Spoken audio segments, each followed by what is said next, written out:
Dans le théâtre implacable des grandes puissances, une maxime fondamentale a paru disparaître de l'esprit stratégique de Washington.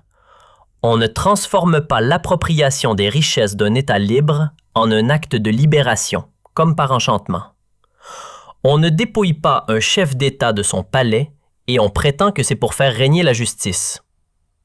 Et s'imaginer que des bombardements sur la capitale susciteront l'admiration du monde relève non pas d'une stratégie, mais d'une illusion grandiose. Ce que les États-Unis viennent d'exécuter au Venezuela n'est pas une victoire triomphale, mais plutôt l'annonce brute d'une vulnérabilité profonde. C'est reconnaître sans ambages que l'hégémonie américaine traverse une crise telle qu'elle doit renier l'ordre réglementé qu'elle a mis des générations à ériger. Aux premières heures du 3 janvier 2026, alors que Caracas dormait encore, le ciel s'est embrasé de trajectoires d'acier et de flammes incandescentes. Une nuée d'aéronefs de combat américains, plus de 150 selon les estimations, a écrasé l'obscurité, déchirant la quiétude nocturne. Les détonations ont fait vibrer le sol et en l'espace de quelques instants, les artères essentielles de la métropole ont été réduites au silence, laissant la ville dans une obscurité lourde et suffocante. Donald Trump décrira plus tard cette capacité de destruction comme une expertise unique de l'Amérique. En moins de 30 minutes, une unité d'élite au sol a réalisé l'impensable. L'exfiltration de Nicolás Maduro et de son épouse de leur complexe fortifié au sein de Fuerte Tiuna, la citadelle militaire du pays. À l'aube, alors que les fumées stagnaient encore sur Caracas, Maduro se trouvait déjà à bord du United States ship Iwo Jima, en route pour New York. Depuis Mar-a-Lago, Trump a présenté ce raid comme la démonstration de puissance la plus saisissante de l'histoire, annonçant sans sourciller que les États-Unis administreraient désormais le pays. Mais derrière les fanfaronnades de Mar-a-Lago se cache une réalité que les médias occidentaux ont soigneusement occultée. Quelques heures seulement avant que les rotors des hélicoptères américains ne déchirent l'air, Maduro n'était pas seul. Il était assis face à Chiaohui, l'envoyé spécial de la Chine pour l'Amérique latine. Il ne parlait pas de reddition, mais de partenariat stratégique, de pétrole et d'un monde multipolaire. Le timing de l'attaque américaine n'était pas une coïncidence tactique. C'était un message envoyé par Washington à Pékin. Mais ce message s'est transformé en un cadeau diplomatique inestimable pour la Chine. En agissant ainsi, Washington a validé tous les arguments chinois sur l'hypocrisie américaine, offrant à Xi Jinping sa plus grande victoire politique dans l'hémisphère occidental, sans qu'il ait à tirer un seul coup de feu. Pour saisir l'ampleur du séisme, il faut oublier la politique et regarder le sol. Le Venezuela repose sur le plus grand coffre-fort d'hydrocarbures de la planète. Nous parlons de 303 milliards de barils de réserves prouvées. C'est plus que l'Arabie saoudite, plus que l'Iran et plus que le Canada et l'Irak réunis. Près de 18%. Dans le théâtre implacable des grandes puissances, une maxime fondamentale a paru disparaître de l'esprit stratégique de Washington. On ne transforme pas l'appropriation des richesses d'un État libre en un acte de libération, comme par enchantement. On ne dépouille pas un chef d'État de son palais et on prétend que c'est pour faire régner la justice. Et s'imaginer que des bombardements sur la capitale susciteront l'admiration du monde relève non pas d'une stratégie, mais d'une illusion grandiose. Ce que les États-Unis viennent d'exécuter au Venezuela n'est pas une victoire triomphale, mais plutôt l'annonce brute d'une vulnérabilité profonde. C'est reconnaître sans ambages que l'hégémonie américaine traverse une crise telle qu'elle doit renier l'ordre réglementé qu'elle a mis des générations à ériger.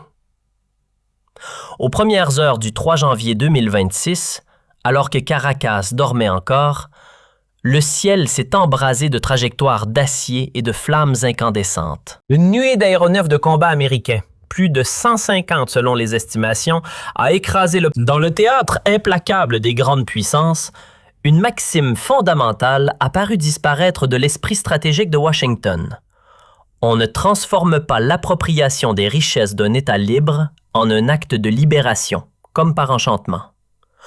On ne dépouille pas un chef d'État de son palais et on prétend que c'est pour faire régner la justice.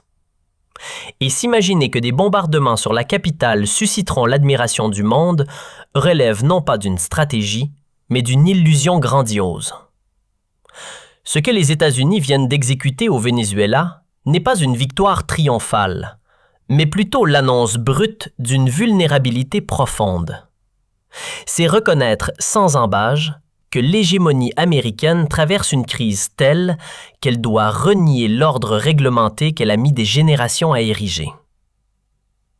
Aux premières heures du 3 janvier 2026, alors que Caracas dormait encore, le ciel s'est embrasé de trajectoires d'acier et de flammes incandescentes. Une nuée d'aéronefs de combat américains, plus de 150 selon les estimations, a écrasé l'obscurité, déchirant la quiétude nocturne. Les détonations ont fait vibrer le sol et en l'espace de quelques instants, les artères essentielles de la métropole ont été réduites au silence, laissant la ville dans une obscurité lourde et suffocante. Donald Trump décrira plus tard cette capacité de destruction comme une expertise unique de l'Amérique. En moins de 30 minutes, une unité d'élite au sol a réalisé l'impensable. L'exfiltration de Nicolás Maduro et de son épouse de leur complexe fortifié au sein de Fuerte Tiuna, la citadelle militaire du pays. À l'aube, alors que les fumées stagnaient encore sur Caracas, Maduro se trouvait déjà à bord du United States ship Iwo Jima, en route pour New York. Depuis Mar-a-Lago, Trump a présenté ce raid comme la démonstration de puissance la plus saisissante de l'histoire, annonçant sans sourciller que les États-Unis administreraient désormais le pays. Mais derrière les fanfaronnades de Mar-a-Lago se cache une réalité que les médias occidentaux ont soigneusement occultée. Quelques heures seulement avant que les rotors des hélicoptères américains ne déchirent l'air, Maduro n'était pas seul. Il était assis face à Chiaohui, l'envoyé spécial de la Chine pour l'Amérique latine. Il ne parlait pas de reddition, mais de partenariat stratégique, de pétrole et d'un monde multipolaire. Le timing de l'attaque américaine n'était pas une coïncidence tactique. C'était un message envoyé par Washington à Pékin. Mais ce message s'est transformé en un cadeau diplomatique inestimable pour la Chine. En agissant ainsi, Washington a validé tous les arguments chinois sur l'hypocrisie américaine, offrant à Xi Jinping sa plus grande victoire politique dans l'hémisphère occidental sans qu'il ait à tirer un seul coup de feu. Pour saisir l'ampleur du séisme, il faut oublier la politique et regarder le sol. Le Venezuela repose sur le plus grand coffre-fort d'hydrocarbures de la planète. Nous parlons de 303 milliards de barils de réserves prouvées. C'est plus que l'Arabie saoudite, plus que l'Iran et plus que le Canada et l'Irak réunis. Près de 18% de tout le pétrole terrestre est concentré ici, principalement dans la ceinture de l'Orénoque, une formation géologique colossale s'étirant sur 600 km. Le United States Geological Survey estime même que les dépôts totaux pourraient atteindre le chiffre vertigineux de 1400 milliards de barils. Cependant, il existe un détail technique qui change radicalement l'équation. Le pétrole vénézuélien n'est pas le pétrole saoudien. Ce n'est pas un brut léger et doux. C'est un brut lourd, visqueux et chargé de soufre, ce que les ingénieurs appellent un brut acide. C'est ici que le piège se referme.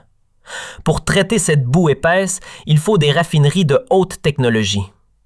Paradoxalement, les infrastructures géantes de la côte du Golfe des États-Unis ont été conçues il y a 50 ans précisément pour digérer ce type de pétrole. L'Amérique produit du pétrole de schiste, mais il est léger. Pour produire son diesel, son kérosène et ses lubrifiants industriels, la machine de guerre américaine a désespérément besoin de la boue de l'Orénoque. Pendant des décennies, cette dépendance a créé une symbiose forcée. Mais avec l'arrivée de la Chine, la donne a changé. Pékin n'est pas venu en touriste. Ils sont venus en architectes. Pour comprendre l'échec de la stratégie de Trump, il faut réaliser que la présence chinoise à Caracas n'est pas une réaction de dernière minute à l'agressivité de Washington.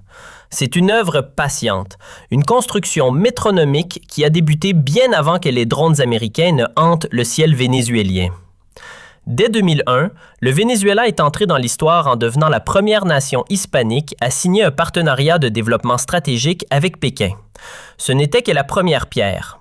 En 25 ans, cette relation a muté, franchissant les étapes une à une du partenariat stratégique au partenariat stratégique global pour aboutir à ce que les diplomates appellent aujourd'hui un partenariat tout-temps. Dans le langage codé de Pékin, cela signifie une alliance qui ne craint aucune tempête, pas même une invasion américaine. Pendant que Washington imposait des sanctions et brandissait des menaces, Pékin sortait son carnet de chèques. Les chiffres donnent le tournis. Selon le Council on Foreign Relations, la Chine a injecté près de 60 milliards de dollars sous forme de prêts d'État. C'est colossal. C'est plus du double de ce que Pékin a prêté à n'importe quel autre pays du continent sud-américain. Ces prêts n'étaient pas des dons désintéressés, mais des accords de génie logistique baptisés « pétrole contre financement ». La China Development Bank et l'Export-Import Bank of China sont devenus les nouveaux poumons financiers d'une nation que l'Occident tentait d'étouffer. Avec cet argent, la Chine n'a pas seulement acheté de l'influence, elle a physiquement construit le pays. Voies ferrées, télécommunications, ports modernisés. Elle a remplacé le capitalisme américain par une infrastructure de dépendance eurasienne. Mais l'investissement chinois est allé bien plus loin que le simple prêt d'argent. Le géant d'État China National Petroleum Corporation s'est littéralement greffé sur l'industrie vénézuélienne. La coentreprise Petrosinovensa, créée en 2008, est le cœur du réacteur. Son objectif? Dompter le brut de l'Orénoque. La Chine a fait ce que l'Amérique refusait de faire, investir dans des raffineries spécialisées sur son propre sol, capables de traiter cette boue soufrée.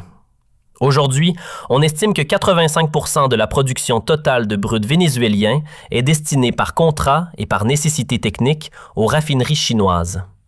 Pékin a formé le personnel, installé les machines et verrouillé les flux. En capturant Maduro, Trump a saisi le capitaine d'un navire dont le moteur, les cartes et le carburant appartiennent déjà à la Chine. Il existe un événement que les agences de presse ont traité comme un simple entrefilet en mai 2024, mais qui rétrospectivement ressemble à une préparation de guerre. La Chine et le Venezuela ont signé un accord formel de protection et de promotion des investissements. Ce document est un bouclier juridique. Il garantit que les actifs chinois au Venezuela restent intouchables, quels que soient les bouleversements politiques ou les coups d'État orchestrés par l'étranger. Pékin avait anticipé le raid sur Fuerteventura. Ils savaient que l'Amérique finirait par agir. En signant ce texte, ils ont posé un piège légal. Quiconque gouverne le Venezuela demain, même une marionnette de Washington, devra honorer les dettes et protéger les installations chinoises sous peine de se mettre à dos la deuxième puissance économique mondiale. La victoire de Pékin dépasse les frontières du Venezuela. L'intervention américaine a servi de catalyseur à une accélération phénoménale de la dédollarisation. Depuis des décennies, la suprématie américaine repose sur le pacte pétrodollar de 1974. Mais ce système est en train de se fissurer. La part du dollar dans les réserves mondiales est tombée à 58%, son plus bas niveau historique. L'entrée de l'Arabie saoudite, de l'Iran et des Émirats arabes unis dans le bloc des BRICS+, a changé la donne. Ce bloc contrôle désormais 40% de la production pétrolière mondiale. Pour la première fois depuis 50 ans, l'Arabie saoudite accepte le yuan pour ses ventes de brut. Chaque bombe américaine tombée sur Caracas a convaincu un peu plus les producteurs d'Afrique et d'Asie que détenir des dollars était une vulnérabilité mortelle. Dans l'ombre de la guerre cinétique, la Chine déploie sa guerre financière. Le système System for Interbank Payments and Settlements relie désormais 4800 banques dans 185 pays, offrant une alternative au réseau Society for Worldwide. Dans le théâtre implacable des grandes puissances, une maxime fondamentale a paru disparaître de l'esprit stratégique de Washington. On ne transforme pas l'appropriation des richesses d'un État libre en un acte de libération, comme par enchantement. On ne dépouille pas un chef d'État de son palais et on prétend que c'est pour faire régner la justice. Et s'imaginer que des bombardements sur la capitale susciteront l'admiration du monde relève non pas d'une stratégie, mais d'une illusion grandiose.